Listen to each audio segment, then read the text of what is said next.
Hi friends, ఈరోజు ఉసిరికాయ చిత్రాన్నం చేసుకుంటున్నాము. ఎలా చేసుకోవాలో చూద్దాం. వీటిని అయితే చిన్న చిన్న ముక్కలుగా కట్ చేసుకున్నాము. ఇవి లావు ఉన్నాయి కదా, కొద్దిగా మిక్సీ పట్టేస్తాను, లేదంటే తురుముకో కట్ చేసినా మిక్సీకి కొట్టేస్తాను.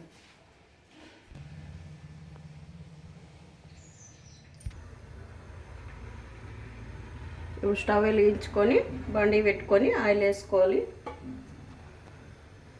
తర్వాత ఒక స్పూన్ శనగపప్పు, ఒక స్పూన్ ఉద్దిపప్పు, జీలకర్ర ఆవాలు వేసేస్తున్నాను.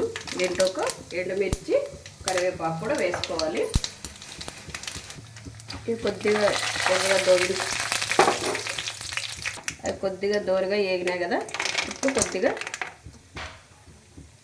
శనక్కాయ విత్తనాలు వేసేస్తున్నాను. ఇవి దోరగా వేగిన తర్వాత పచ్చిమిర్చి మిక్సీకి కొట్టుకున్నాను.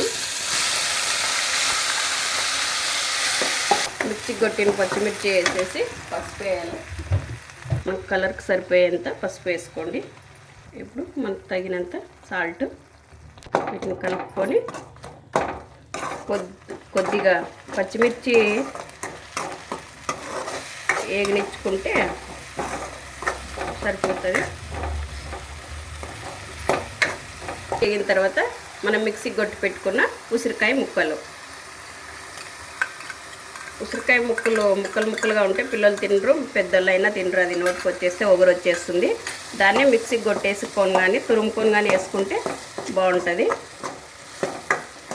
పులుసు అయితే రెడీ అయిపోయింది. ఇప్పుడు మనం అన్నంలోకి కలుపుకునేద్దాం. కొద్దిగా పులుసు కొత్తిమీర వేసేసుకొని ఒకసారి కలిపేసుకుందాము. చిత్రాన్నం రెడీ అయిపోయింది. ఇట్లా చిత్రాన్నం చేసేసుకొని పిల్లలు క్యారెట్ బాక్సులు కానీ పెట్టేసుకోవచ్చు, బాగుంటుంది. సి విటమిన్ పుష్కలంగా దొరుకుతుంది. పిల్లలు ఉసిరికాయలు తినాలంటే తినరు. ఓకే ఫ్రెండ్స్, మా వీడియో కనుక మీకు నచ్చినట్లయితే లైక్ చేయండి, షేర్ చేయండి, సబ్స్క్రైబ్ చేయండి ఫ్రెండ్స్. బాయ్.